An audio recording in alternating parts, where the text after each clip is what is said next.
예, 소개받은 대로 경기 안양 만화 출신 더불어민주당의 이종걸 의원입니다. 오늘 대정부 질문 하기에 앞서 한 말씀 하겠습니다. 조국 장관에 대한 야당, 검찰, 언론의 파상 공격이 권력적으로 진행되고 있습니다. 우선 검찰은 조국 가족과 관련자 몇 분에 대해서 특수부 40명을 포함한 검찰 수사관 200명을 상시 고용해서 갖은 인권 유린적 행동을 하고 있습니다. 우선 국민청문회 그날 대략 압수수색을 시행했습니다. 인사청문회 바로 직전 압수수색을 실시했습니다. 인사청문회 그날 소환 없이 기소했습니다. 역사적인 한미 정상회의 그날 초유의 장관에 대한 압수수색을 실시했습니다. 조국 장관은 그때 압수수색 당시에 업무 중이었습니다.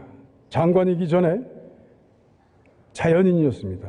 현장의 검사팀장과 처의 건강 상태를 고려한 가급적 신속한 압수 집행을 해달라는 부탁을 전화로 했다고 합니다. 압수수색의 소유자였던 장관입니다. 그리고 검찰 수사로 건강을 심하게 해친 정경심 교수의 남편이기도 합니다. 보통의 경우는 이런 경우에 압수수색 현장에 참관하면서 혹시라도 있을 부적절한 압수수색 집행의 방어권 행사를 할 수 있는 자연인입니다. 만약 조국 장관이 귀가해서 현장에 참관했다면 검찰은 수사를 방해하고 압력을 행사했다는 이유로 오히려 반항했을 것입니다. 그래서 영장 집행 시에 처와 자식에 대한 부탁을 자연인으로 한 것입니다. 그렇게 해명했습니다. 이를 야당은 장관의 부당한 수사지휘, 위법행위로 탄핵을 소추하기까지 합니다. 이 점에 관해서 총리께서는 검찰의 행태에 대해서 우려를 표한 바 있습니다. 몇 가지 물어보겠습니다.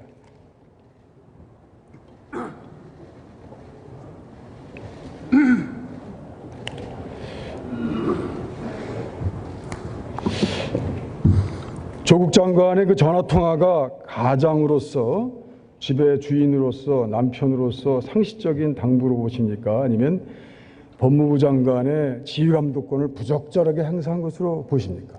네, 법무부 장관으로서 지휘감독했다고 해석하지는 않습니다. 물론 해석은 누가 어떻게 받아들이냐에 따라 달라지겠습니다만은 공교롭게도 장관이기 때문에 오해받을 여지가 있었다는 점에서 저는 아쉽게 생각합니다. 다만 형사소송법 123조는 가택을 압수수색할 경우에는 주거주, 그 집에 사는 주인이 반드시 참여하게 하도록 규정하고 있습니다. 이것은 그런 법을 둔 취지는 공권력의 집행, 법 집행으로서 압수수색을 하더라도 그 개인의 이익, 기본권의 침해는 최소화되어야 한다는 취지를 담고 있다고 생각합니다. 그럼에도 불구하고 11시간이나 압수수색이 계속됐다 하는 것은 과잉금지의 원칙에 위반될 소지가 충분히 있다고 생각을 합니다.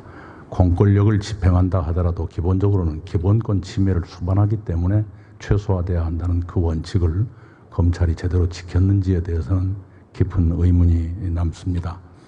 그리고 그 일이 있고 난 뒤에 검찰 측에서 바로 그 얘기를 내놓고 했습니다마는 그런 정도라면 피의사실 유포 같은 것도 그때그때 반성하는 자세를 취했더라면 훨씬 더 균형 있는 검찰이라는 인상을 주었을 텐데 그러지 못한 것이 아쉽습니다.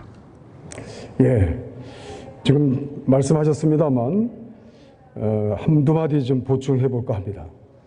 사실 지금 말씀하신 것처럼 이것이 통상적인 자연인으로서 영장 집행 장소에서의 개인의 방어권 행사를 한 자연인으로서의 그런 통상적인 당부냐, 아니면 정말 법무부 장관으로서의 압력 행사냐라고 하는 점을 좀 살펴볼 수 있는 기준이라면, 저는 전화를 받은 검사의 태도, 그리고 그 이후에 압수수색의 절차 진행이라고 저는 생각합니다.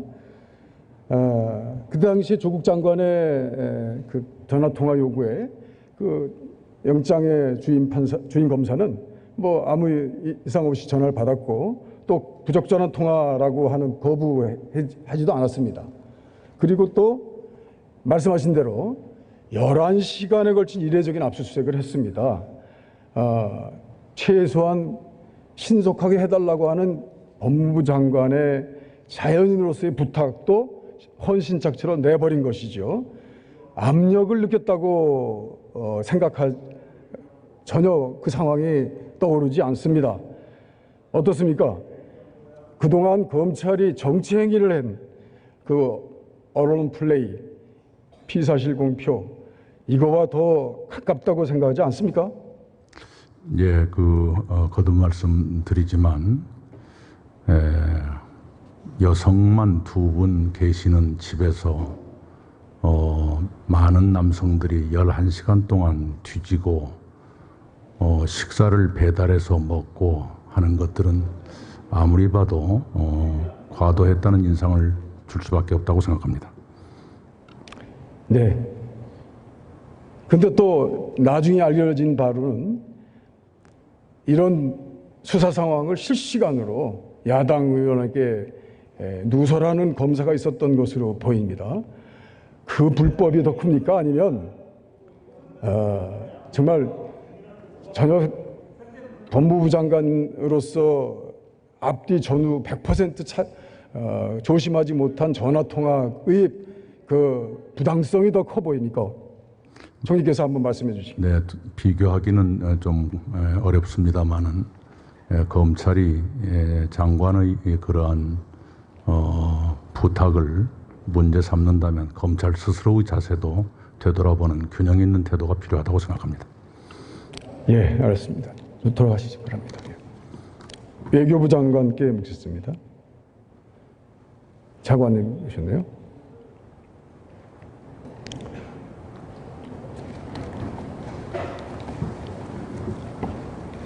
차관님은 수행은 안 하셨겠군요? 예. 네.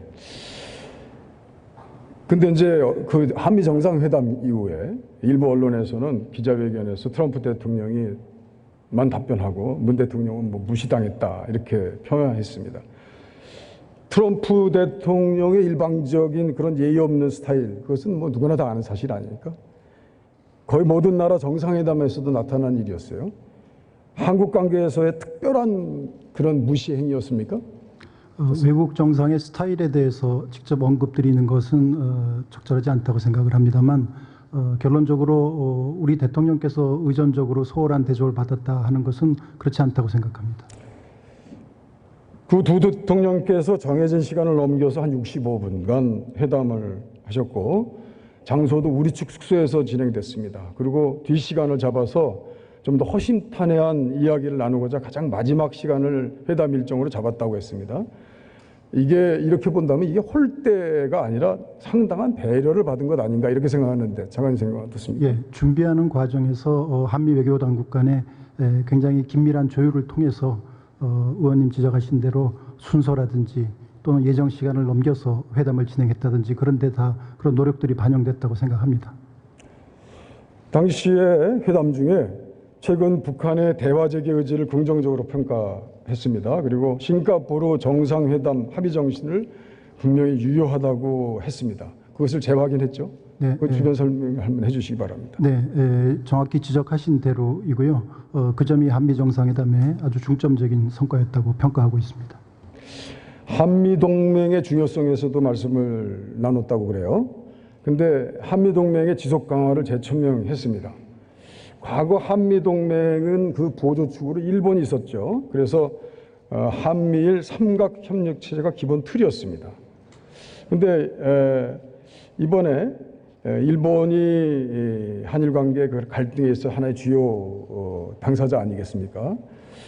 미국의 그 구체적인 이 갈등에 대한 중재 노력에 대한 용의가 있었다는 의사를 전달받으셨나요? 혹시? 미국은 중재라는 용어를 직접 사용하고 있지는 않습니다. 그렇지만 미국의 입장에서 동맹국인 한국과 일본이 갈등이 존재하더라도 대화를 통해서 서로 원만히 해결하길 바란다 하는 그런 강한 의지를 가지고 있고요. 그런 면에서 한일 양국 간의 어려움을 대화를 통해서 원만히 해결하길 바란다는 그런 의사는 지속적으로 전달을 하고 있고 거기에 도움이 된다면 필요한 역할을 하겠다는 그런 입장을 밝히고 있습니다. 그때 특별히 트럼프 대통령의 그런 구체적인 말씀이 있었나요? 이번 정상회담에서 그런 구체적인 언급은 없었습니다. 미국의 기존 입장을 말씀드렸습니다. 뭔가 거기에 좀 중요한 의제가 한미 동맹에 있어서 한미일 협력 관계가 참 중요한데요. 뭔가 좀 전략적 무관심이랄까 뭐 그런 듯한 느낌 이런 것을 지울 수가 없는데요. 뭐 그 한미일 동맹 관계에서 일본의 시급성이 아직은 없다. 그러니까 당분간 그 군사적 위협이 사라졌다고 보기 때문에 그런 것인지 아니면 이 갈등 관계가 아주 지속적이고 깊고 심각하기 때문에 중재 역할에 대해서는 좀 거리를 둔 것으로 느꼈는가? 그 혹시 둘 중에 하나 어떤 것이 있습니까? 한일 간의 갈등에 관심이 저하됐다든지 또는 그것이 가능하지 않기 때문에 중재 의사 없다는 그런 쪽은 아닌 것 같습니다. 말씀드렸다시피 한일 간에 원만하게 해결되길 바란다는 것이 미국의 입장이고 그러한 역할을 하겠다 하는 입장으로 말씀드릴 수 있습니다. 직후에 트럼프 대통령의 탄핵 소추가 있었습니다. 초유의 일이죠. 한 세 번째 일이라고 하는데요.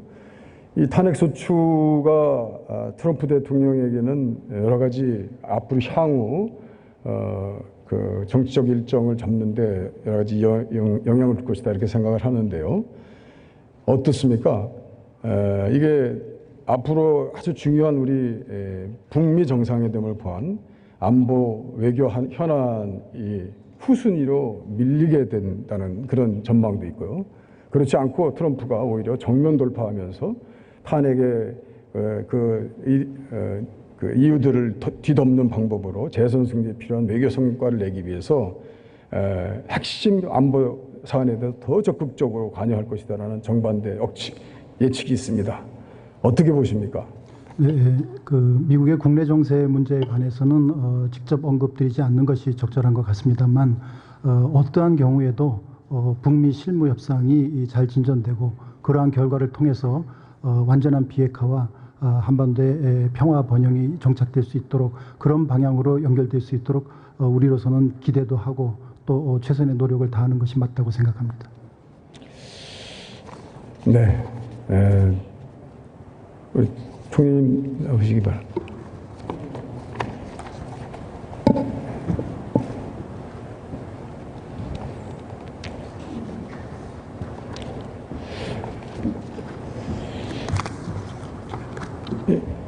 이 한일 청구권 협정 1960년 당시에 그에 관해서 총리님의 식견 높은 말씀을 많이 들었습니다. 저는 여기서 그때 당시에 사또 에이사쿠가 총리였죠. 지금 보면 아베 총리의 외종조부인 사또 에이사쿠가 당시에 청구권 협정 당시에 총리였습니다. 최장수 총리였었죠. 그자가 분명히 한 것은 독도는 일본의 땅이고 절대로 일본의 조선 점령은 강제 점령도 아니고 불법 점령도 아니고 합법적인 틀에서 이번 보상은 경제적 보상으로 은사금, 축하금 정도의 성격이다라고 하는 것을 분명히 했고 사실 대한민국이 그 일본의 주장을 꺾는데 실패했습니다. 그때 당시에 1965년이면 일본의 국력의 약 26분의 1 정도 되는 아주 어려운 나라가 대한민국이었습니다. 박정희 대통령의 또 다른 목적이 있었는지 여부를 빼고라도요. 그 점에 관한 우리 총리의 생각, 그것이 사실 그 이후에 이 대일 청구권 문제, 한일 문제 모든 것에 꼬이게 된 원인이 됐던 것입니다. 그에 대해서 어떻게 생각하십니까? 예, 1965년 당시에 미국의 동아시아 전략 그리고 박정희 정부의 생각 등이 맞물려서 물론 일본 정부의 생각도 그랬겠습니다만 이 국교 정상화 협상과 한일 기본협정을 서둘러 했던 것은 사실이고요. 그리고 의원님 말씀하신 대로 서두르다 보니 식민지배의 법적 유효성 여부라든가 하는 것에 대한 해석의 차이를 묻어둔 채 각자 따로따로 해석할 수 있는 여지를 남겨둔 채 협정을 체결한 것이 두고두고 문제의 근원이 됐다는 것 인정합니다. 네. 저는 이제 한 차례 또 다른 파도가 남아 있습니다. 일본이 남조선 민주주의 공화국인가요? 북한과 조일 이제 협정을 혹시 내릴 것이냐 할 것이지 아니냐라는 점에 관해서 첫 번째로는 고이즈미와 김정일 국방위원장 간의 조일 평양 선언이라는 게 있지 않습니까? 그때 그 내용을 보면 아주 전향적인 말들이 많이 나옵니다. 지금 아베가 이와 같은 북한과의 뭐 조일 평양 선언 유사한 그런 이제 배상금 협정을 한다고 한다면 사실 그것이 하고 싶었다 하더라도 여러 가지 장애가 있었습니다. 무엇보다도 그 미국의 반대 아니겠습니까? 그리고 북한의 위협입니다. 핵 위협입니다. 지금 이제 북미 간의 협상이 사실 핵의 문제에 관해 정면으로 돌파되고 있는데요. 그 점에 관해서 아베가 과연 그 핵 문제와 미국 문제가 패키지로 사라졌을 때 러시아와 중국과 북한을 하나의 대상 가상 적국으로 하는 그 조일 관계에서 다시 한번 이런 것을 시도할 공산이 있지 않겠나 이런 생각합니다. 어떻습니까? 네, 아베 신조 총리께서는 고이즈미 주니치로 총리가 평양에 방문해서 김정일 위원장과 평양선언을 맺었을 때 그 수행 인원 중에 한 분이셨습니다. 네. 그래서 아마도 아베 총리의 뇌리에는 그때의 일이 깔려 있을 거고 만약 북일 간의 관계를 진전시킨다면 평양선언이 그 토대의 하나가 될 것이다 이렇게 짐작합니다. 청구권 협정 이후에 북일 우리 대한민국과 일본 간의 기본 조약이 맺어지죠. 그때 뒤에는 이 식민지 지배 아무튼 그 지배 어떻든 간에 그 지배는 무효다 이렇게 되지 않습니까? 그러나 그 진행 현재형으로 돼 있어서 그것도 자체도 이제 서로 오해가 되기도 하고 또 해석에 여러 가지 다양성을 낳게 됐는데요. 저는 이 새로운 조일 조약이 내려질 때 그때는 분명히 북한이 일본의 강점을 불법 강점이고 약 300억 정도의 배상금이 된다면 그것은 손해배상금으로 받을 공산이 큽니다. 그렇게 되지 않는다면 일본과 협상을 할 가능성이 없지 않습니까? 그럴 때 저는 남북이 공동으로 이 문제를 해결해야 될 여러 관점, 준비해야 될 여러 가지 국가적 과제가 있다고 생각합니다. 동의하시면 그에 대한 얘기를 한번 해주시기 바랍니다. 예, 그 대단히 가상을 전제로 하는 얘기가 될 수밖에 없겠습니다만은 북일 간의 접촉이나 또는 국교 정상화 시도를 주의 깊게 지켜보겠습니다. 그리고 저희 정부가 할 일이 있다면 기꺼이 하도록 하겠습니다. 예. 지금 한일 경제 전쟁이 벌어지고 있고요. 일본 물건에 대해서 불매 운동도 이루어지고 있고 대통령께서 선포하신 한일 경제 협박에 의한 대한민국의 항전이 계속되고 있습니다. 그 깊은 얘기들은 이제 아마 다른 위원회에서 할 것 같고요. 그 일본의 전범 기업들 또는 그 계열사들이 우리 대한민국의 여러 맞지 않는 수주 행위 이런 것들이 진행되고 있어요. 대표적으로 지금 우리나라 현충 시설에 S1이라고 하는 그 시큐리티 회사가 있지 않습니까? 그 세컴이 대주주입니다. 제1대주주인데 그 세컴이 우리나라 현충 시설을 전부 다 수주받아서 하고 있는 사실입니다. 이 점 혹시 보고받은 적 있습니까? 네, 최근에 보도된 것을 봤습니다. 어떻게 해야 되겠습니까? 이제 마음이 편치는 않았습니다. 그러나 국민의 정서로 볼 적에는 충분히 여러 저항감이 있을 수 있겠습니다만은 문제는 국제 조약이나 또는 관계 국내 법령을 준수했느냐로 판단해야 되지 않겠는가 생각합니다. 예, 중요한 건 많은데 더 이상 물을 시간이 안 되는군요. 주님 식견 높은 일본과의 관계에 관한 정책에 있어 중심을 좀 잘. 네, 감사합니다. 인정해 주시는 분이 감사합니다.